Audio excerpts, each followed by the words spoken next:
Bonjour à toutes et à tous et soyez les bienvenus dans cette édition de votre journal de 15 h dont tels sont les titres. Sous le haut patronage du chef de l'État Ismaël Marguelé, le ministre des Affaires musulmanes et des biens Waqf a organisé ce matin la cérémonie d'inauguration officielle du complexe Al Rayyan.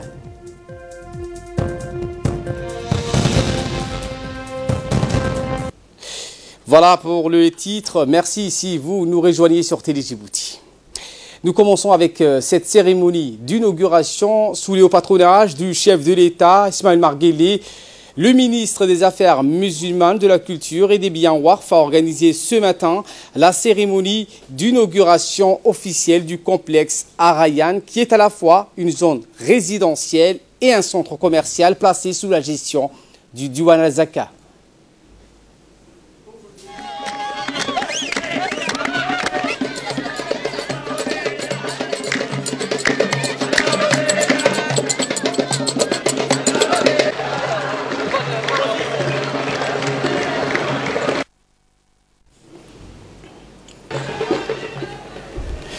Ce complexe est situé au sans-fil. Il a été financé par la Banque islamique de développement sur un prêt d'un montant total de 10 millions de dollars, soit 1,780 milliard de nos francs. À son arrivée, le chef de l'État, accompagné de son épouse et présidente de l'UNFD, Mme Khadra Mahmoud Haïd, a été accueilli par le ministre des Affaires musulmanes, de la culture et des biens Waqf, M. Moumin Hassan Barre.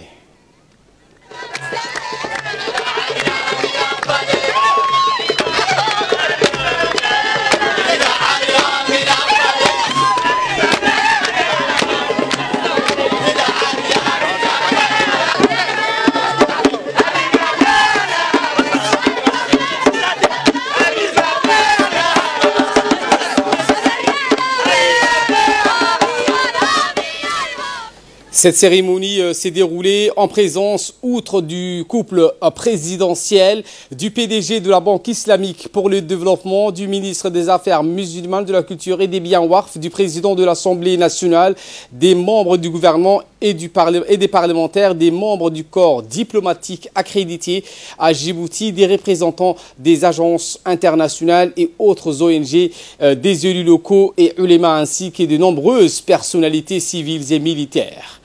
Le président de la République, Ismaël Marguelé, a procédé en personne à l'inauguration officielle du complexe résidentiel et commercial Al Rayyan. La cérémonie inaugurale de ce complexe a débuté par la lecture d'un verset du Saint-Coran du cheikh Abdurrahman Tantawi. Il a été suivi de la présentation d'un sketch et d'une projection d'un documentaire sur la conception et la réalisation du projet de construction. Ce complexe compte 4 bâtiments occupant une surface de 5800 mètres carrés sur un terrain aménagé de 11 000 mètres carrés où l'on trouve un supermarché, quelques 36 boutiques et magasins, des chambres froides, 2 blocs sanitaires, le tout étant placé sous un système de climatisation centralisé.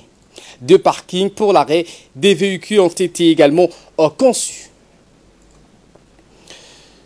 Le directeur du Diwan al-Zakat, El-Minoul Jama, n'a pas manqué lors de son intervention de remercier la Banque islamique de développement pour le prêt consenti, ce qui aidera l'institution à compter sur d'importantes ressources financières pour mener à bien ses diverses activités. Vous verrez cette intervention dans nos prochaines éditions. Ensuite, le ministre des Affaires musulmanes, de la culture et des biens Waqf, M. Moumin Hassan Barre, a prononcé un discours dans lequel il a tout d'abord remercié le président de la République, Ismaël Marguelé, pour son parrainage de cette cérémonie inaugurale du complexe Al Rayyan du Diwan al-Zakat. Eh bien, le ministre des Affaires musulmanes a indiqué que l'inauguration de ce grand projet est le fruit de cette phase bénie et prospère de notre pays à l'ère de notre président de la République qui accorde au secteur des biens Waqf une attention particulière grâce à son soutien constant et son encouragement sans faille.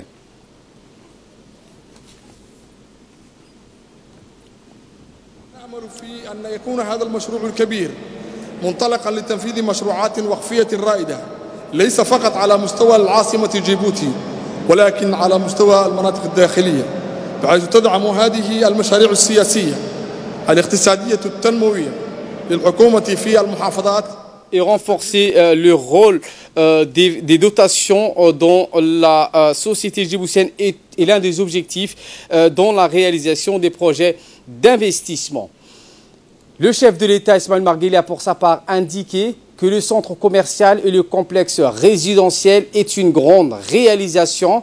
Cette réalisation, indiqué le président Guelleh, aidera fortement la direction du Diwan Al-Warf et s'inscrit dans les projets de développement de notre pays. Le chef de l'État a exprimé ses remerciements à la Banque islamique de développement qui a financé ce projet. Ce qui a-t-il dit, aura un impact positif sur le plan social et économique. Nous saluons également cette réalisation mise en œuvre par le ministère des Affaires musulmanes, de la culture et des biens Warf dans le cadre de la stratégie de développement de ces activités, a ajouté le chef de l'État. Le gouvernement se félicite de cette tendance à investir dans le Warf par le biais de diverses méthodes de financement islamique qui sont devenues une forme de financement adaptée par les institutions financières et les banques islamiques, a-t-il indiqué le numéro 1 djiboutien. L'achèvement de ce centre commercial et du complexe résidentiel Al-Rayyan aura un impact sur le développement de la propriété Warf ainsi que sur l'expansion de ses ressources et la hausse de ses revenus. Le rôle du bureau des dotations sera renforcé. De nouveaux horizons s'ouvrent dans ce genre d'investissement, une expertise ayant été acquise et il s'agit à présent de bien gérer les ressources en gardant en vue la question humaine sur les activités du Diwan Al-Warf. Le président Ismaël Marguerite a en outre demandé au Diwan des Warf à renforcer ses relations de coopération et de partenariat avec les institutions financières islamiques et à bénéficier de l'expertise de la Banque islamique dans le développement de ce secteur. الموارد المالية والبشرية وبهذه المناسبة ندعو ديوان الأوقاف لاعتماد رؤية جديدة في تعزيز علاقات التعاون والشراكة مع المؤسسات التموينية والاستفادة من خبرات البنك الإسلامي في تنمية قطاع الأوقاف على أسس عصرية وحديثة. Pour le chef de l'État, lors de son deuxième allocution, il a indiqué qu'il ne fait aucun doute que le centre commercial et le complexe résidentiel Al-Rayyan généreront d'importants revenus après la période de paiement du coût total du projet et la gestion de tels projets augmentera l'efficacité du département des Awqaf. Les fonds alloués aux actions de bienfaisance seront renforcés. La direction moderne est en mesure de diversifier les investissements et d'éviter les risques en faisant appel à des bureaux de conseil de confiance qui représentent le meilleur moyen d'investir les fonds de dotation conformément à la réglementation de la charia. Le président, dans son discours, a précisé l'impact du Warf sur l'économie dans les aspects positifs de la contribution importante à la formation du capital humain et au développement, ainsi que l'aide et la mise en place d'infrastructures qui va créer des opportunités d'emploi, ce qui va réduire le chômage et contribuera à augmenter l'activité commerciale de la communauté. Fort de cette expérience réussie, nous pourrons compter sur des plans de développement efficaces pour financer des projets de faisabilité économique et sociale. Je voudrais souligner, a indiqué le président Guelleh, un point important concernant le Warf islamique qui était l'un des piliers de la civilisation islamique. Nous ne devons pas oublier l'importance de redonner vie à la dotation que les individus et les bienfaiteurs ont faite dans leur vie avant leur mort. Il y a ceux qui arrêtent une maison, une mosquée. Toutes ces œuvres restent un bon rappel du statut et de la charité de l'homme qui se sont élevés, se souviennent encore les noms à ce jour grâce à ce qui restait des fonds de dotation et de travail au profit des mosquées et la charité, ainsi que la justice. Pour terminer, le président guinéen a exprimé ses remerciements et sa reconnaissance à la Banque islamique de développement, à tous ceux qui ont contribué à la mise en œuvre de ce grand projet que nous célébrons en ce jour béni. Fin de citation. Également, dans l'actualité de ce 15h, le ministre de la Justice et Premier ministre par intérim, M. Moumen Ahmed Cheikh, et l'ambassade d'Arabie Saoudite à Djibouti et la fondation d'aide humanitaire du gardien de Lieux saints et roi Abdelaziz Ben Salman ont parrainé ce matin une conférence sur le rôle humanitaire de l'Arabie Saoudite au Yémen. Nous reviendrons sur cette information juste après l'appel à la prière l'Asr. Je vais vous parler de cette conférence qui mettait en lumière des dons humanitaires qu'a dépêché le centre d'aide humanitaire et de secours du roi Salman Ben Abdelaziz Al Saoud, qui se veut un modèle d'excellence internationale en matière d'aide humanitaire. Cette conférence a été dirigée par le ministre de la Justice et Premier ministre par intérim, Moumen Ahmed Cheikh, en compagnie du ministre de l'Intérieur, M. Hassan Omar Mohamed. Nous reviendrons donc sur cette information également dans nos prochaines éditions. À quelques heures de la publication du rapport de la Banque mondiale Doing Business, le ministre de l'économie et des finances chargé de l'industrie, M. Ilyas Moussa Dawalé, a accordé une interview à la presse. Il a souligné le progrès que la République de Djibouti a fait et les opportunités qui s'offrent à notre pays. Je vous propose de le suivre. Tout de suite, depuis une heure, le résultat de Doing Business pour cette année 2018, c'est-à-dire en fait Doing Business 2019, vient d'être publié et connu du monde entier. Que Djibouti fait partie des 100 premiers. En moins de 5 ans, Djibouti a gagné plus de 70 places. Et pour la deuxième année consécutive, Djibouti vient d'être parmi les 10 pays réformateurs au monde. Et seulement avec l'Inde et Djibouti, ce sont les 2 pays qui ont été considérés comme parmi les top 10 réformateurs pour cette année consécutivement à l'année dernière. C'est-à-dire en 2 années consécutives, l'Inde et Djibouti sont au peloton sur le classement des meilleurs réformateurs. Alors, comment c'est venu ce privilège? C'est cette annonce qui nous vient droit au cœur. C'est avec beaucoup de travail, c'est avec beaucoup d'efforts. Et je tiens ici, en premier lieu, à dédier ces performances renouvelées pour la 2e année consécutive. Mais cette performance qui a été la tendance positive de ces dernières années, ces résultats, je le dédie aujourd'hui au président de la République de Djibouti. Parce qu'il a voulu et il a demandé et il a instruit pour que toutes les réformes nécessaires soient engagées pour que Djibouti soit là où aujourd'hui nous nous trouvons. Et encore mieux, le président souhaite à ce que nous retrouvions la place qui devrait être une des places de choix pour le pays africain.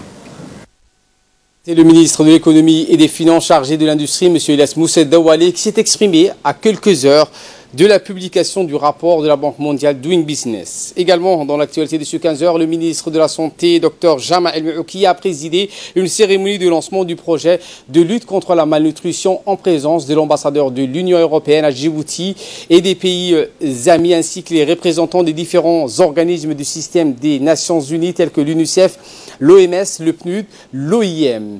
À noter également la participation des nombreux partenaires au développement comme la Banque mondiale et l'USAID.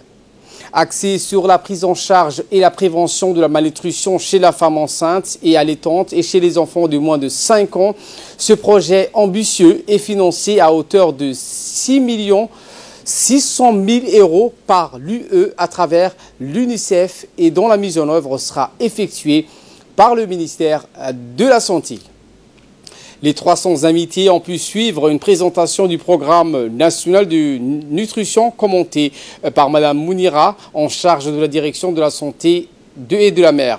Un reportage intitulé « La malnutrition n'est pas une fatalité » sur la prise en charge de la malnutrition a été préparé également et diffusé par l'équipe de la direction de la promotion de la santé. Le ministre de la Santé a également rendu un vibrant hommage à toutes les femmes leaders qui œuvrent inlassablement pour le bien-être et la santé de leur communauté.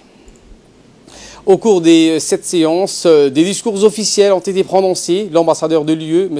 Adam Koulak, et la représentante de l'UNICEF, Mme Janabou Maoundé, ont affirmé leur pleine implication et leur détermination pour investir davantage dans la promotion de la santé du couple mère et enfant qui représente la vitalité et l'avenir de cette nation. Écoutons les deux représentants. Ces interventions financées par l'Union européenne aujourd'hui marque la continuité d'une fructueuse collaboration engagée depuis plusieurs années entre le ministère de la Santé et l'UNICEF en faveur de la santé de la mère et de l'enfant, une collaboration grâce à laquelle des réalisations significatives ont été enregistrées au niveau de la survie et le développement des enfants dans le pays. J'aimerais ainsi saisir cette occasion pour remercier l'Union européenne à travers son ambassadeur ici à Djibouti. Toutes les actions de l'Union européenne au développement à Djibouti se basent ou se concentrent autour de certaines priorités. L'une de ces priorités est connue, c'est l'eau, mais l'autre de ces priorités, pas moins importante, c'est quelque chose qu'on appelle le renforcement de la résilience de la population, qui est traduit à un projet qui est le plus grand dans notre coopération après la construction de l'usine de Salmon, qui s'appelle le renforcement de la résilience des populations rurales. Pour sa part, le ministre de la Santé, Dr Jamal Maouki, a salué l'engagement des partenaires au développement aux côtés du gouvernement djiboutien dans ses efforts pour la réduction de la mortalité maternelle et infanto-juvénile liée à la malnutrition en République de Djibouti. Je me réjouis d'être parmi vous ce matin pour le lancement d'un projet financé par l'Union européenne à la hauteur de 6 millions d'euros, soit 1,260 milliard de francs de Djibouti, pour une période de 5 ans, et qui a pour objectif le renforcement du dispositif de prise en charge et de prévention de la malnutrition chez les femmes enceintes, allaitantes, les enfants moins de 5 ans, dans la zone rurale et périurbaine vulnérable. Mesdames et messieurs, je voudrais féliciter d'ores et déjà tous les parties prenantes pour leur disponibilité et leur engagement dans le cadre de la lutte contre la malnutrition à Djibouti. La présence de tous nos partenaires de développement, les acteurs nationaux et les principaux intervenants dans la lutte du processus de malnutrition est un engagement en soi. Elle témoigne de notre volonté commune et renouvelée de faire face à cette problématique et de poursuivre les efforts pour y répondre efficacement. Et de là, nous passons aux nouvelles régionales et à travers le monde avec Hussein Aouled. Bonjour Hussein. Bonjour donc Ali. Et nous commençons avec la situation concernant au Yémen. Le ministre américain de la Défense, Jim Mattis, a indiqué que des négociations de paix devront s'ouvrir d'ici 30 jours et pourront aboutir à un cessez-le-feu. Effectivement, donc, Ali, le ministre américain de la Défense, Jim Mattis, souhaite donc ouvrir des négociations de paix au Yémen d'ici 30 jours. Ces négociations donc, auront lieu, on souhaite, et elles réuniront les différentes parties donc, du conflit. Au cours de ces négociations, un cessez-le-feu sera donc observé. Et donc, selon Jim Mattis, le cessez-le-feu doit d'être basé sur un retrait de rebelles Houthis de la frontière avec l'Arabie Saoudite et puis un arrêt des bombardements de la coalition arabe dirigée par l'Arabie Saoudite et soutenue par les États-Unis. L'arrêt des hostilités permettra à l'émissaire de l'ONU pour le Yémen, donc le Britannique Martin Griffiths, de réunir les différentes parties. On souhaite à poursuivre donc Mattis sans préciser où exactement s'éteindra cette réunion, ni qui l'organiserait. Et donc, M. Griffiths a tenté en septembre d'organiser des pourparlers de paix à Genève, mais les rebelles Houthis n'y ont pas participé. Le conflit au Yémen donc, a fait plus de 10 000 morts selon l'ONU. et une situation humanitaire catastrophique, il faudrait l'ajouter. Nous enchaînons avec Moscou qui promet de répondre aux manœuvres géantes de l'OTAN qui se déroulent actuellement en Norvège. Effectivement, donc après les grandes manœuvres russes en septembre, donc ce sont cette fois les grandes manœuvres de l'OTAN qui provoquent des tensions. Elle mobilise depuis la semaine dernière en Norvège plus de troupes, de matériel, de navires et d'avions, ce qui avait été fait par l'Alliance Atlantique depuis la fin de la guerre froide et les temps montent avec la Russie. Les forces armées russes ont annoncé leur intention d'effectuer des exercices de tir dans une zone maritime qui couvre en partie celle où exerce l'OTAN. La Russie avait déjà estimé pour provocatrice l'ampleur sans précédent de manœuvres menées en Norvège par l'OTAN avec la Suède et la Finlande. Selon Moscou, ces manœuvres menacent la stabilité politique dans l'espace nordique et le ministère russe des Affaires étrangères avait évoqué une riposte.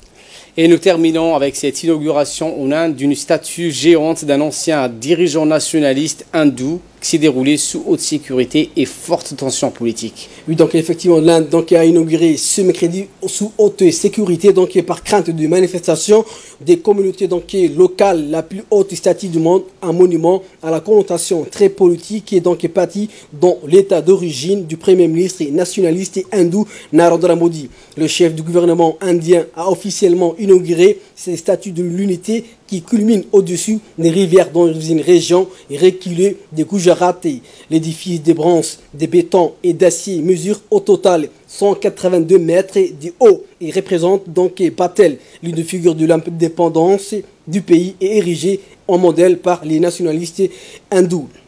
Grand comme des fois la statue de la liberté new-yorkaise et piédestaux compris la structure figure le premier ministre de l'intérieur indien 1875-1950 habillé d'un toti traditionnel et d'un châle passé sur les épaules. L'édifice qui a coûté près de 29,9 milliards de roupies, soit 358 millions d'euros, fait cependant face à une fronde des communautés tribales locales. Celles-ci en dénoncent le caractère dispendieux et l'impact sur l'environnement et ont menacé de s'en prendre au monument. Merci Hussein Aoulet pour ces éclairages et merci à vous de nous avoir suivis. Très bon suivi de programme sur Télé Djibouti.